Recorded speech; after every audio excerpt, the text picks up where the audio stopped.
এক গভীর জঙ্গলে নানা রকম প্রাণী শান্তিতে বাস করত, কিন্তু হঠাৎ করে জঙ্গলে এক চালাক শেয়াল এসে ঝামেলা শুরু করল।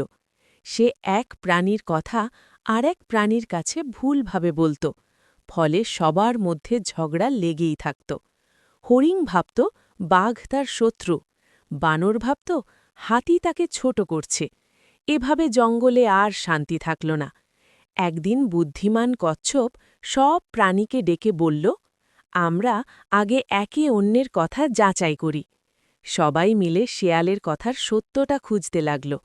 তখন বুঝতে পারল সব ঝামেলার মূল ওই শেয়ালই। সব প্রাণী একসাথে শেয়ালের কাছে গেল।